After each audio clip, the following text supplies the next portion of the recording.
అస్సలాము అలైకుం వరహమతుల్లాహి బర్కాతుహు. Good morning, namaskar మిత్రులారా. 2 రోజుల క్రితం నేను సోషల్ మీడియాలో ఒక పోస్ట్ చూడడం జరిగింది.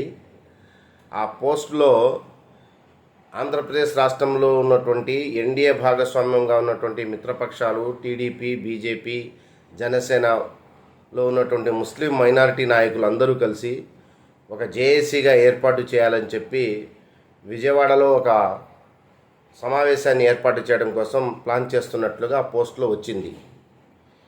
ఇది యావత్ ముస్లిం సమాజానికి తీవ్రమైనటువంటి నష్టాన్ని, ద్రోహం చేసేటటువంటి చర్య.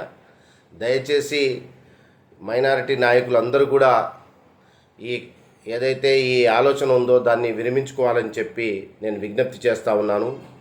రాజకీయంగా మనం ఏ లౌకిక పార్టీలోనే ఉండొచ్చు, మన మధ్య ఎన్ని భిన్నాభిప్రాయాలైనా ఉండొచ్చు, కానీ బీజేపీ అనేటటువంటి రాజకీయ పార్టీని చూసేటటువంటి దృష్టికోణంలో ముస్లిం మైనారిటీ సమాజానికి, నాయకులకు కానీ మనకి ఏ రకమైనటువంటి భిన్నాభిప్రాయం లేదు. కాబట్టి 1% కూడా ఓటు లేనటువంటి బీజేపీ పార్టీ నయానో భయానో, అదిరించో బెదిరించో, లొంగ తీసుకొనో ఈ రాష్ట్రంలో వాళ్ళు బాగా వేశారు. ఇప్పుడు ముస్లిం సమాజంలో కూడా జొరబడి మన నాయకుల యొక్క వ్యక్తిగత ప్రయోజనాలు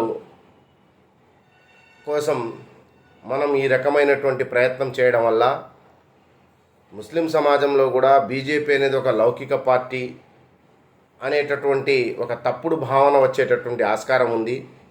కాబట్టి నాయకులందరికీ, ఆంధ్రప్రదేశ్ రాష్ట్రంలో ఉన్నటువంటి ముస్లిం మైనారిటీ నాయకులందరికీ నా విజ్ఞప్తి, దయచేసి ఇలాంటి ఏదైతే ఆలోచన ఉందో దాన్ని విరమించుకోవాలని చెప్పి విజ్ఞప్తి చేస్తూ ఉన్నాను. జై హింద్.